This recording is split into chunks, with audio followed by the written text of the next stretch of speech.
Hi everyone, this is Erin from Sandpaper Road, and today I'm sharing a design team project for Maymay Made It. I'm going to be using the resin stamp set and some white alabaster cardstock from Brutus Monroe and some pattern paper from Moda Scrap. It's the Wood Effect pattern paper pack, and all these products are available at maymaymadeit.com. I love these products. I'm so excited to share this project with you.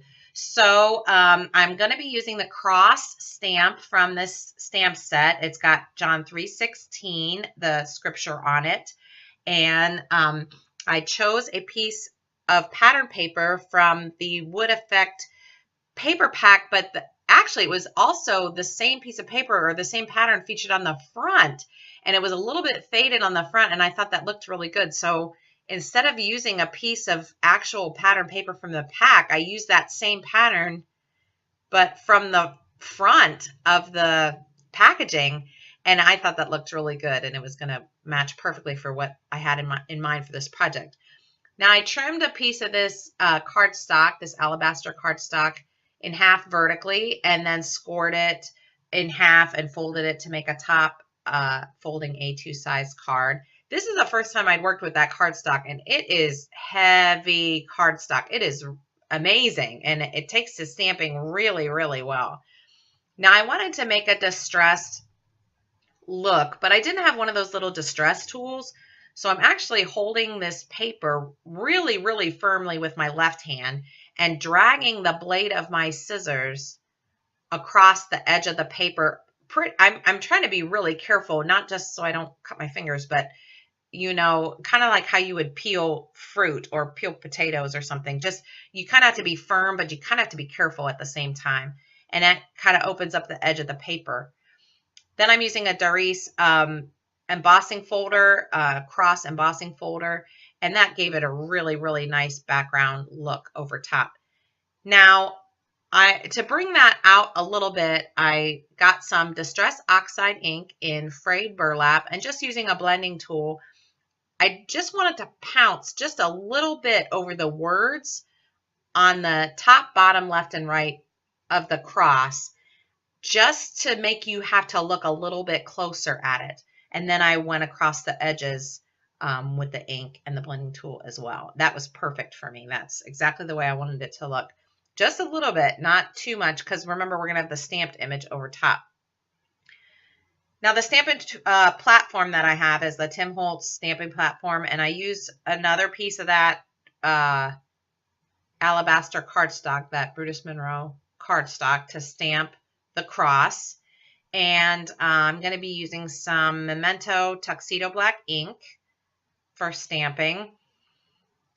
I just can't say enough about the quality of the stamps and the quality of the cardstock. It's a really, really great combination. And all these products are available at maymaymadeit.com. And links will be in the description box, so you can check those out if you're interested. So once the image of the cross and the verse were stamped on the cardstock, I decided to tear the image out instead of cutting it. And the secret to good looking tearing is to tear the same way all the way through.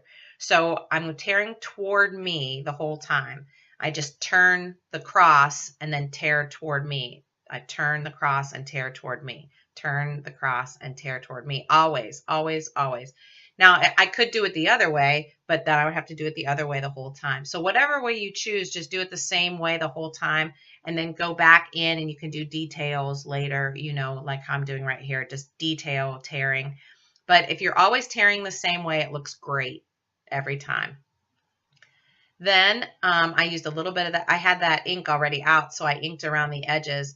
And because I tore it toward me, it sort of opened up the paper to really receive that ink really well on the edges. It looked awesome.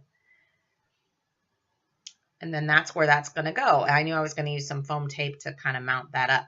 But before I stick that down, I thought, now if there's anything I'm going to be doing to the background, I'm going to need to do it now, because once I stick that down, it's just going to be a wrestling match to try to get it to look the way I want. So I just used regular distress ink on my craft mat, some water, and just a little bit of controlled spatter.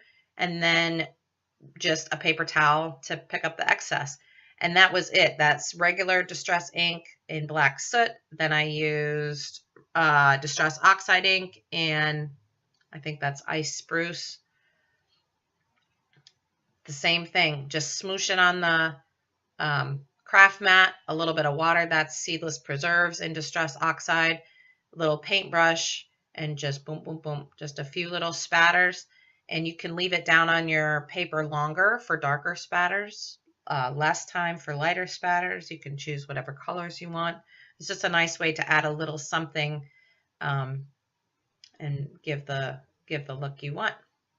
So now for a minute here, I thought maybe there's 3 little crosses in the stamp set, and I thought for a second there I might add those to the card, but then I thought, no, that wasn't, I'll do that on another project. So in my stash, I keep like all my ribbon and twine and stuff in strawberry containers, and I had this piece of twine. I do not even know where it came from. I don't know where I got it. It's just string. And I wrapped it around the background panel a couple times, gave it a tie with a knot, just real like rustic and sort of natural looking. And that was the look I want. Then I knew I could put the cross with some foam tape over top of that there. That was what I had in my mind. Now, anytime you're going to be using twine or ribbon or anything, and this is for any project, any card, anything that you're going to be using, when you wrap it around a panel or wrap it around paper, when you go to stick that down, that's just foam tape, double-sided foam tape right there.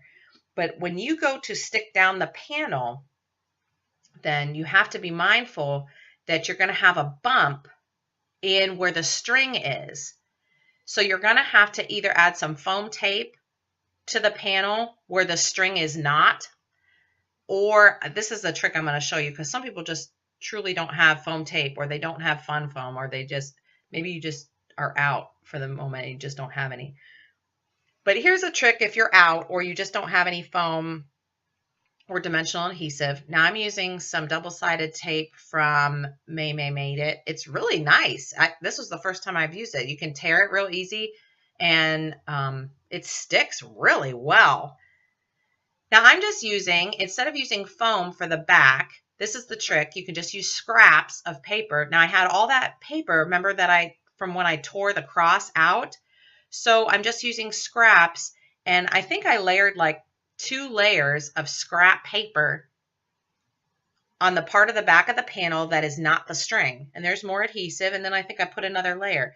That was plenty to make it level so that you wouldn't get that bump where the string was.